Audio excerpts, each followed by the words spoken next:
Hello everyone, my name is Louise Keoghan and I am in a very privileged position here today that I have an opportunity to talk to Lady Sarah via Rachel Goodwin, who is a channel for Lady Sarah. The proposed format, we think, but we'll see how it all pans out, is I will ask questions that to Lady Sarah. The information, the responses will be channeled from Rachel Goodwin. I'm going to ask questions in a bundle, and whatever areas Lady Sarah wishes to comment on, then I will allow her to guide the direction that the responses are taken. So thank you very much for joining us whenever that is, and you're most welcome to our sacred space here. And thank you very much, Rachel, for giving me an opportunity to ask questions to Lady Sarah in this very unique experience that I've not seen done elsewhere. So thank you too for your time.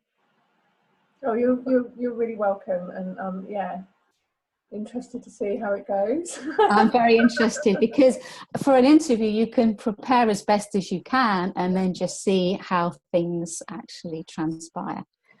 So whenever you're ready to go into the channeling state, I shall then ask questions. All right then. So I'll just go quiet for a few moments, and then when I sort of lift my head up and look awake again, that'll be, I'll be ready. All right. Thank you.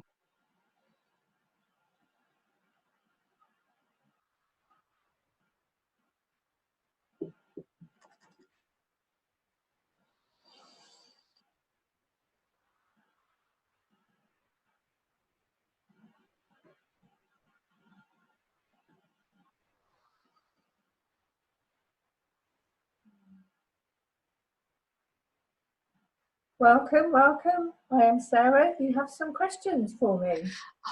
Thank you very, very much. I'll proceed now.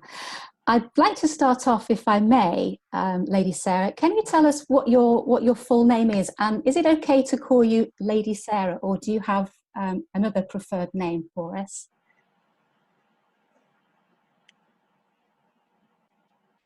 I don't have any preference over the actual names that I'm called. Really, it's not very important. What is more important is that people choose the names that they particularly resonate with. Each letter, each sound has its own vibration, and so creates its own energy of me. My energy is quite, how can we say, large, and each name will particularly focus on a different aspect of me, also depending on which language it's said in, and how it's said even. So really it's a personal choice. Yes, I think that's what I want to say on it. Thank you. Thank you very much. Can you tell us about your past lives, particularly the ones that you feel are most important for you to share your experiences? I'm very keen to learn an understanding of your experiences and your challenges whilst you have had previous reincarnations, if I may. So there is a pattern of being here in the ancient days, of having quite a primal and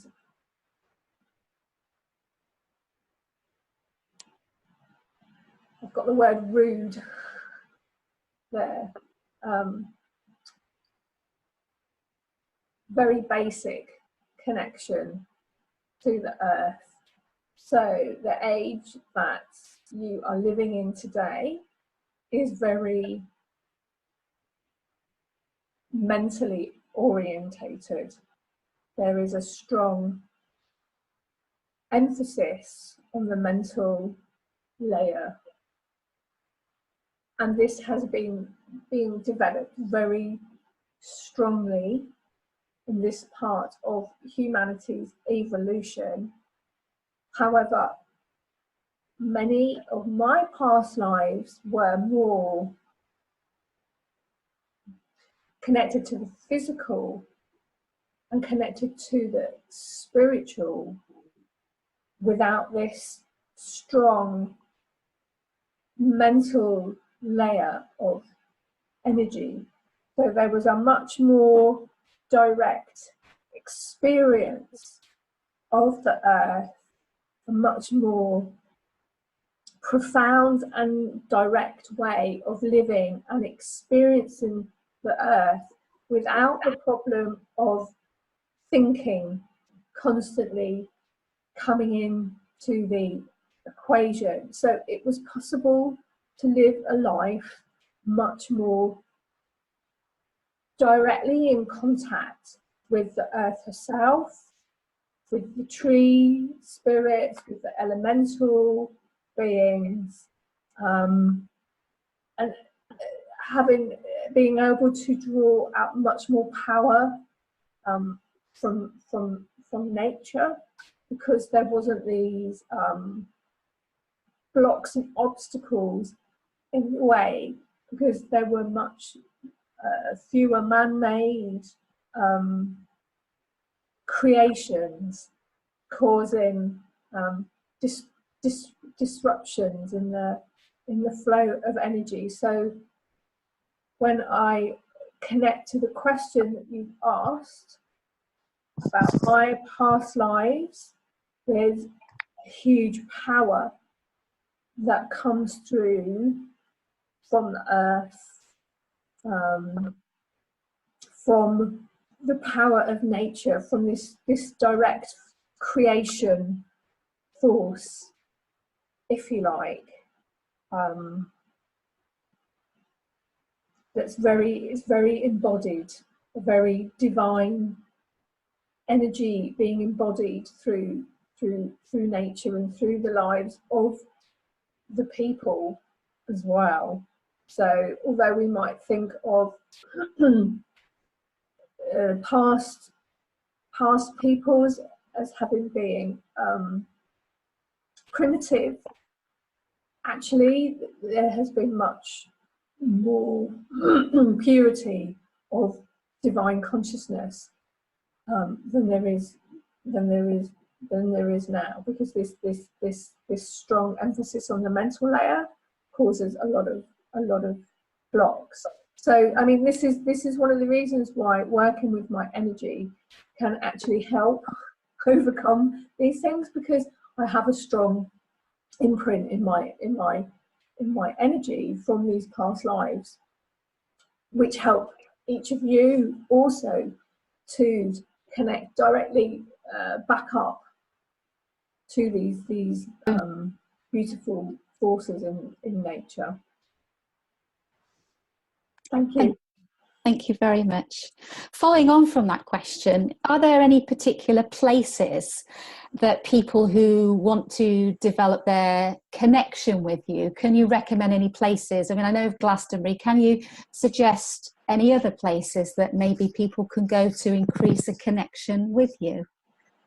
Yes, so I'd like to say, to start with Glastonbury, to say a little bit about that. For people who are sensitive, you can find the traces of the Master Jesus there, and Mary Magdalene, and also of myself, because I spent some time there doing some training later on in my adult life, training as a magical adept and as a healer. And I also planted some seeds in that place. As many people know, Glastonbury is a very magical and powerful place. It's the heart chakra of the earth, and there's a number of ley lines there. And it has enormous potential, which has been used over the centuries to develop spiritual work, going back to the times of Lemuria. And so there are some seeds there that will not be discovered in this generation's lifetime, but there are some seeds there that are already being worked with. So when I talk about seeds, these are energy matrices that exist in the potential and have the possibility to blossom into vortexes that will create a specific vibration. You can think of these vortexes as being a computer program that will run a specific task. So these seeds have been programmed with running a specific task, and there are a number of these around the world. So places where you can specifically tune into and feel a strong vibration with my energy are some of the places that I physically went to in lifetimes when I was alive, not just as Sarah, but also in past lives. There are also other places though where I have done work etherically, and so that it's not from a physical life, but it's from the in-between lives where I'm not in physical incarnation but are still working with the earth. And I'll just run through a few of those now. So the first place is Hawaii.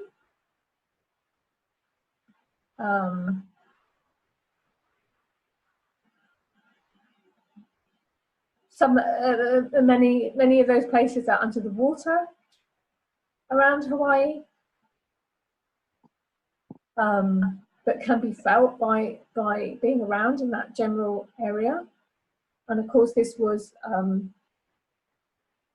the land of Lemuria. Also, there's a connection to Australia.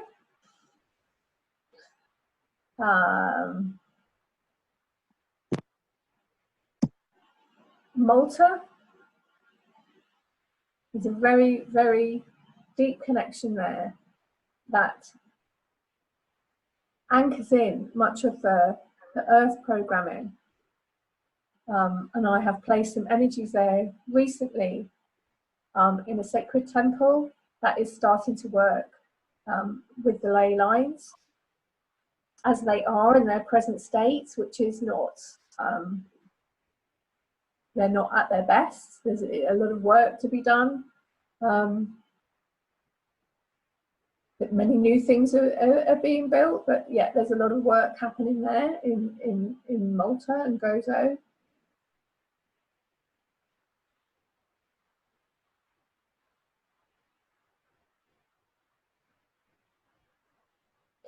Also, there's a strong imprint in France from the time I spent there as a child, around Rennes Chateau and in the Pyrenees there.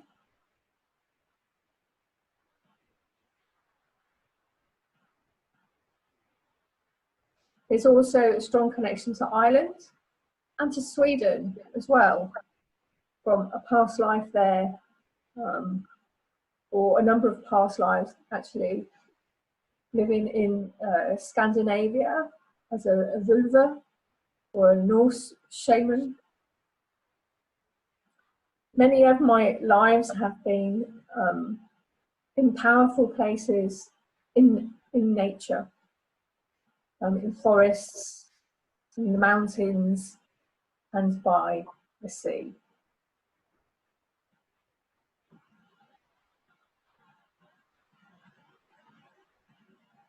Thank you very much. That was very, very interesting and enlightening to hear all those different experiences, and I thank you for sharing them. Kind of like related to it really, I was going to ask if you could enlighten us on, are there special herbs or crystals, trees, chants, oils that people who want to increase their connection with you, that might be beneficial for them, please?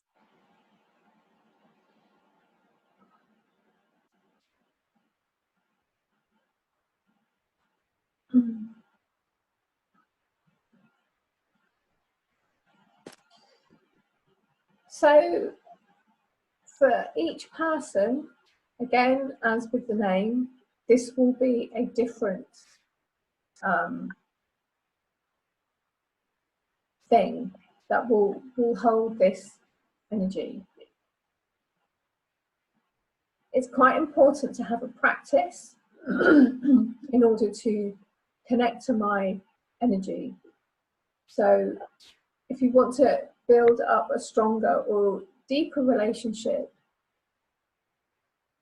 you can connect to my energy each day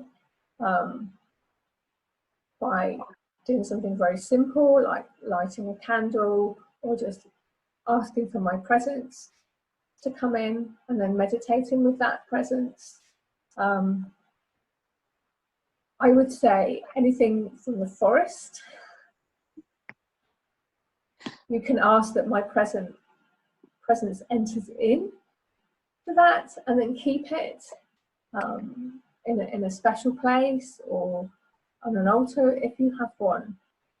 Really, my ways are one of self-mastery, and so I would encourage each person to develop their own special relationship with me. And of course, it will be found that there are correlations between what people discover, but I would encourage each of you to discover your own special relationship with me, and to sit in those moments of connection with me and ask for a sign, or for a colour, or for an essential oil, or for something which will be special for you, and then be open to the inspiration that you receive. Be open to the signs and omens that come your way. Now, there are some natural correlations between me and the colour green, and again, the forest in spring, and the forest in winter, and the forest in autumn, but especially the colour green in all its different aspects. And so the crystals could be peridot, they could be bloodstone, they could be moldavite, they could be serpentine, they could be many, many possibilities, but really it's the ones that jump out for you, because as you connect to my energy as a practice, then you will start to recognize my energy, and then you'll see something in the world around you, and it will be jumping up and down in front of you saying, I am holding the energy of Sarah. Because as you connect to my presence, you become attuned to my presence, and then you become attuned to the things in the world around you that also have a similar vibration. With the essential oils, lemongrass, it's quite a challenging scent for some people, but then my energy is quite channeling. Rose also, which is the softer side, the energy of love. That's also very nice. And lavender, which is holding the energies of the violet flame in a certain aspect. I think that's enough for now. That's such a beautiful answer. In fact, I'd like to develop, if I may, the lavender and talk a little bit about your violet flame. You have your own aspect of violet flame. Lady Sarah, can you tell us about how it differs from, say, for example, the violet flame we'd associate with Saint Germain and Lady Portia and so forth, please? Yeah. So Saint Germain is the overall guardian of the violet flame in its entirety. My violet flame that I work with is specifically for preparing the earth and humanity for the shift that they are going through right at this moment. So it has very specific functions and works in very specific ways.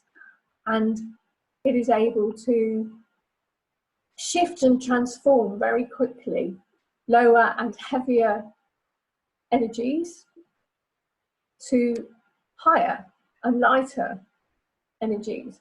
So the world that we're currently living in now is not in a state where it can shift and transform in an instant to the fifth dimension and higher dimensions. There is a process of change that is going through. And this violet flame is directly connected to facilitating that process and change. It is not that the whole of the world needs to be transformed. It just needs to be transformed to a certain level of vibration. And then all the new things that are being made, because at the moment there are many new grids and new ley lines and new things, so many things being woven into the fabric of reality. All of these new things can suddenly come online at a certain point, but there has to be a little bit of lightening before that happens. So we're in very much in between, an in-between time at the moment. We're in between the old and we're in between the new. And for many people who are sensitive, it's a difficult time to be in, because we're not rather in one or the other, but we're being pulled between the two. So my violet flame creates a bridge.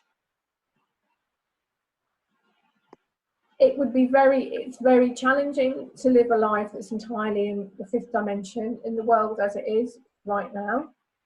However, you can call on tools like my violet flame and learn how to surround yourself with it, how to attune things to it. And also, as you do this, you're also part of this clearing process, because it is incredibly effective tool to use in clearing the land, clearing all of these things, all of these places where humanity has left a layer of waste and debris. And when I talk about this, I'm talking about all of the thoughts and all of the feelings and all of the actions that people have taken in the past that have not been in right relationship with the world, and them having created a backlog of energy waste and all of these things. It is humanity's job to clean these things up. Of course, the earth could do it. The earth could do it overnight. But it wouldn't be good for humanity if she did that, so she's not going to do that. However, it's part of humanity's learning how to be masters themselves. It's part of that job of coming into self-mastery, is learning how to clean all this stuff up. And there's many systems out there, many paths to follow, and mine is just one of them, where you can learn how to do this clearing. Thank you very much.